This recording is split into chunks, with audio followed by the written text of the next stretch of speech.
Okay. వీళ్ళు 10th class complete అయ్యి మన ప్రైవేట్ నుంచి వీళ్ళిద్దరూ ఇంకొక అమ్మాయి యామిని అనే అమ్మాయికి ముగ్గురికి ప్రత్యక్షంగా చెప్పడం జరిగింది. అంటే మనమే డైరెక్ట్ క్లాస్ చెప్పడం జరిగింది. ఇంకొక దివ్యశ్రీ అనే అమ్మాయికి మాత్రం ఆన్లైన్లో చెప్పడం జరిగింది. ఆవిడకి కేవలం మ్యాథ్స్ మాత్రం చెప్పామండి. వీళ్ళిద్దరికీ యామినికి మనం డైరెక్ట్గా ప్రత్యక్షంగా అంటే డైరెక్ట్ నేనే వెళ్ళి ప్రైవేట్ చెప్పడం జరిగింది. మరి డైరెక్ట్గా చెప్పినప్పటికీ మనం అనుకున్న మార్కులు వీళ్ళు టార్గెట్ అనేది ఫుల్ఫిల్ చేయలేదండి. నేను ఈ అబ్బాయి ప్రతి 100 మార్కులకి 90 మార్కులకి వస్తాయని నేను ఎక్స్పెక్టేషన్ చేసుకున్నాను. కానీ అన్ని మార్కులు రీచ్ అవ్వలేకపోయాను. ఈ అబ్బాయి కూడా 100 మార్కులు 90 మార్కులకి వస్తాయి అనుకున్నాను. కానీ ఒక 80 మార్కులు అనుకున్నాను. 100 మార్కులు 75 మార్కుల దాకా రీచ్ అయ్యాను. అంటే కొంతవరకు పర్వాలేదు. ఈ అబ్బాయి ఖచ్చితంగా 100కి 90 మార్కులు రావాలి. కానీ ఈ అబ్బాయి కొంతవరకు రీచ్ అవ్వలేకపోయాడు. మరి ఎందుకు ఈ విషయం గురించి మనం మాట్లాడుతున్నాం అంటే వీళ్ళకి వచ్చిన మార్కులు బట్టే వీళ్ళు తర్వాత బ్యాచ్ వాళ్ళు ఆధారపడి ఉంటారు. ఎప్పుడైనా మన ముందున్న బ్యాచ్ బట్టే మన తర్వాత తరం కూడా మరి కొంచెం మెరుగ్గా రానిచ్చని చూస్తుంది. ఈ అబ్బాయికి మొత్తం 450 మార్కుల దగ్గర వస్తే ఈ అబ్బాయి కూడా 440 దగ్గరకు వచ్చాయి. యామిని అనే అమ్మాయికి 505 మార్కులు వచ్చాయి మనం డైరెక్ట్గా చెప్పినవి. అలానే దివ్యశ్రీ అనే అమ్మాయికి 584 వచ్చాయి. 584 ఆ స్కూల్ ఫస్ట్. కానీ ఆ అమ్మాయికి పూర్తి సబ్జెక్టులు మనకి చెప్పలేదు. కేవలం మ్యాథ్స్ మాత్రం చెప్పాం. మ్యాథ్స్ 100 వచ్చాయి. ఆ అమ్మాయి ప్రైవేట్ స్కూలు, కార్పొరేట్ స్కూలు. అక్కడ మన ప్రతిభ కన్నాను ఆ అమ్మాయి ప్రతిభ ఎక్కువ. వీళ్ళకి మాత్రం మనమే డైరెక్ట్ చెప్పాం. యామినికి కూడా మనమే చెప్పాం. నాని పంతులు గారు మనవరాలు యామిని, మీకు తెలిసే ఉంటుంది. చాలాసేపు ఫ్రిడ్జ్లో పాడుకుంది కదా ఫోన్లో గట్ట. వీళ్ళు కూడా ఆ అమ్మాయి దగ్గర కూర్చొని ముగ్గురిని ఒక దగ్గర కూర్చొని పెట్టి ముగ్గురు ఒకలాగా చదివించేవాళ్ళు. వీళ్ళిద్దరికన్నా ఆ అమ్మాయి కొంచెం వీక్గానే ఉండేదండి. ఉన్న ఆ అమ్మాయి కొంచెం కష్టపడి చదివింది. వీళ్ళకి ఆల్రెడీ ముందుగానే కొంచెం మెరుగ్గా చదివే అబ్బాయి. కానీ ఎలాగా పాస్ అవుతాం, ఎలాగే ఎక్కువ మార్కులు వస్తాం కొంత వరకు తన నాలెడ్జ్ని కొంత తగ్గించుకున్నాడు చదువుని. దానివల్ల కొన్ని మార్కులు తగ్గాయి. నెక్స్ట్ వీళ్ళ రైటింగ్ కొంచెం పూర్గా ఉంటుంది. దీనివల్ల ఖచ్చితంగా ఒక 60 నుంచి 70 మార్కులు కోల్పోయారండి. కాబట్టి వీళ్ళ నుంచి మీరు నేర్చుకోవాల్సింది ఏంటి? నెక్స్ట్ బ్యాచ్ వాళ్ళు వీళ్ళ నుంచి మీరు ఏం నేర్చుకోగలరు? 10th క్లాస్ అవ్వచ్చు, ఇంటర్మీడియట్ అవ్వచ్చు, డిగ్రీ అవ్వచ్చు, అకాడమిక్ ఎగ్జామ్స్లో మనకి రైటింగ్ ఖచ్చితంగా ప్రాధాన్యత ఉంటుంది. ప్రతి సబ్జెక్టుకి 10 నుంచి 15 మార్కులు కోల్పోయే అవకాశం ఉంది రైటింగ్ బాగోలేకపోతే. మీ ముందర ఒక వ్యక్తి ఉన్నాడు అలా మార్కులు కోల్పోయిన వ్యక్తి. అలాగని తక్కువ వచ్చాయని కాదండి. వీళ్ళకి ఫస్ట్ క్లాస్లో పాస్ అయ్యారు. ఓకేనా? 100కి 75 మార్కులు అబోవ్ వచ్చినవే. కానీ నేను అనుకున్నటువంటి ఫ్రీ సీట్ సాధించాలంటే ఆ మార్కులు సరిపోవు. ఫ్రీ సీట్ సాధించాలని తెలివితేటలు ఉన్నాయి, కానీ ఆ రైటింగ్ ఇంప్రూవ్మెంట్ ఒకటిను కొంత నెగ్లిజెన్స్ ఒకటి కనబడింది. దీనివల్ల వీళ్ళు మార్కులు కోల్పోయారు. నెక్స్ట్ మీరు కూడా చేయవలసింది బాగా చదివిన వాళ్ళు. నెక్స్ట్ నాకు 9th క్లాస్లో ఇప్పుడు ఒకే ఒక్క అమ్మాయి ఉంది. అమ్మాయి ఎవరంటే ఇందు. మరి ఈ అమ్మాయికి నేను చెప్పే అడ్వైజ్ ఏంటంటే వీళ్ళతో పాటు బాగా చదువుకోవాలి. వీళ్ళకన్నా మరి కొంచెం మెరుగైన స్టెప్లు వేయాలి.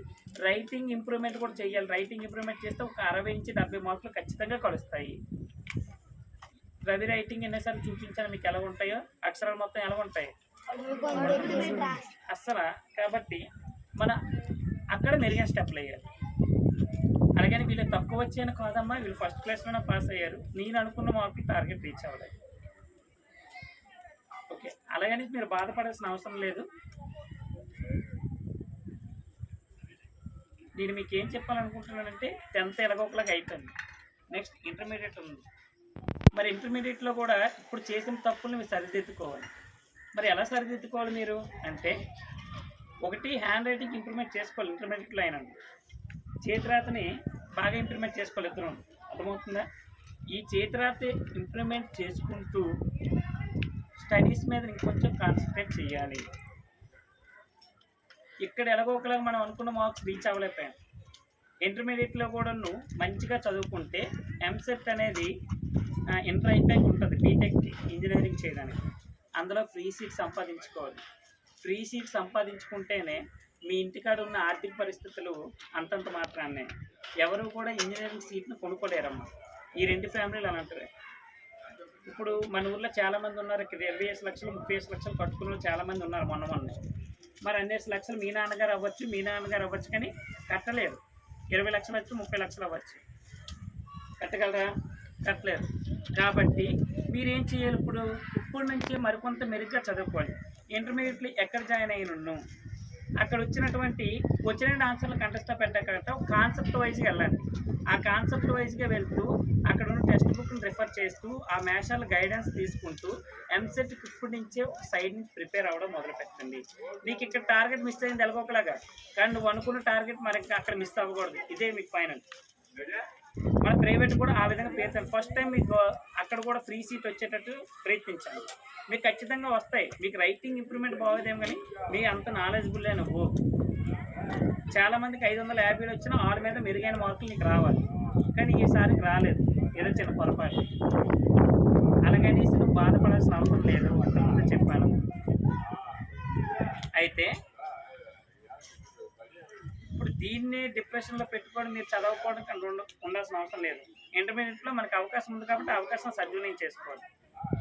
కింద రాలేదు, మరోసారి ప్రయత్నించి ఇంటర్మీడియట్లో ప్రయత్నించు, ఫస్ట్ రావచ్చేమో. ఇంటర్ సెకండ్ ఇయర్లో ప్రయత్నించు, ఫస్ట్ రావచ్చేమో. ఎంసెట్లో ప్రయత్నించు, ఫస్ట్ రావచ్చేమో. మన ఫస్ట్ అవసరం గవర్నమెంట్ సీట్ వస్తే చాలు. మీకు అబ్రహం లింకన్ అనే పేరు విన్నారండి ఎప్పుడైనా? అబ్రహం లింకన్ 8th క్లాస్లో 9th క్లాస్ ప్రజాస్వామ్యము ఇటువంటిది పాఠం వచ్చేటప్పుడు వస్తుంది. ఎప్పుడైనా విన్నారా? అబ్రహం లింకన్ గురించి తెలీదా? తెలియదు. మీకు 8th class social text book ఉంటుంది. అబ్రహం లింకన్ గురించి కొన్ని విషయాలు చెప్తాను చూడండి. అతను చదువుకున్నప్పుడు చదువులో ఫెయిల్ అయ్యాడు. వ్యాపారం చేస్తే వ్యాపారంలో కూడా ఫెయిల్ అయ్యాడు. అంత కలిసి రాలేదు వ్యాపారం కూడా. సెనేటర్గా పోటీ చేశారండి. సెనేటర్గా కూడా ఫెయిల్ అయిపోయాడు, ఓడిపోయాడమ్మా. సెనేటర్గా పోటీ చేసి ప్రేమలో పడి కూడా ఓడిపోయాడు. అర్థమవుతుందా?